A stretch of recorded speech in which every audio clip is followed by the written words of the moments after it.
Queens, welcome back to our program. Now, it isn't easy to live on a diet of Mr. Noodles and Red Bull, but somehow I manage. For all of you more health-conscious livers out there, I implore you to check out our next segment on how to live healthier. Take a look. In Canada, healthy living has been derailed by an unhealthy lifestyle, which has led to some of the highest obesity rates in children, adolescents, and adults alike.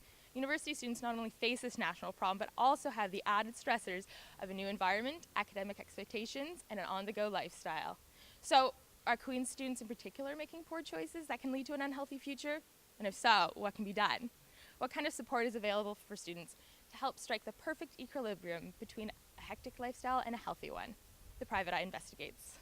Freshman 15, added weight and constant stress. To most students, this is simply a fact and an expectation of university.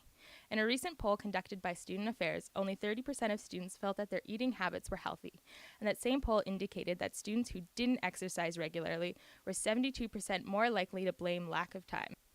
With the benefits of healthy eating being commonly known, why do we continue to make poor choices?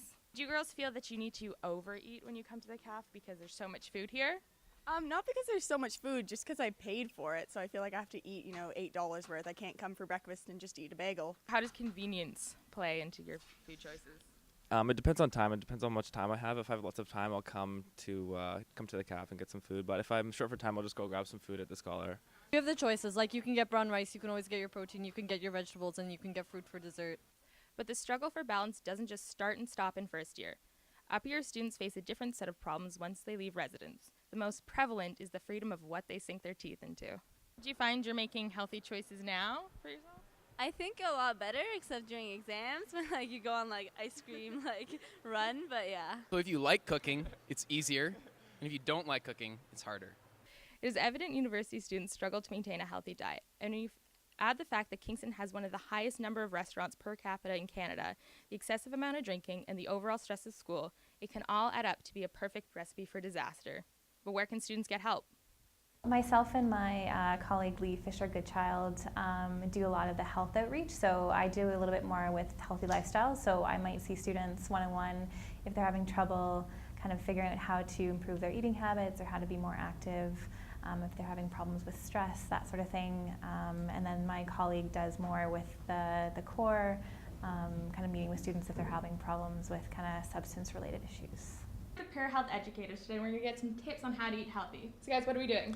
Well, here we're just going to demonstrate a couple of really easy recipes that are also very cheap and very healthy. So we've got just a bruschetta that we're going to be making today. It's just really simple ingredients. It's tomatoes, onions, and olive oil. And we're also going to be making a pizza out of English muffins. So it's actually going to be something that's really great and really simple. And we just try and promote a healthy lifestyle among students through various workshops and activities. You should always, alternate. Don't use the same cutting board and same knives for meat and for vegetables. Super, super important. Don't forget to wash your vegetables. Also super important. And always put the food in the fridge when you're done, or else it'll get gross. The Bannery Caf, instead of taking the salad dressings that they give you, if you go out into the actual eating area, they have olive oil, balsamic vinegar, stuff that you can actually make your own healthy salad dressing.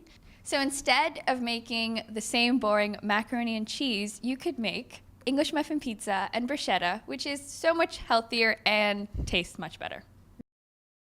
So yes, as students, we do lead an unhealthy lifestyle. And yeah, those nights at Alfie's do take a toll on our bodies. But if we take the time to make healthy choices and use the support available to us, a healthy lifestyle can not only be achieved, but maintained. Stay tuned next week as we broaden our horizons and think internationally. This has been Allison Van Buskirk for The Private Eye.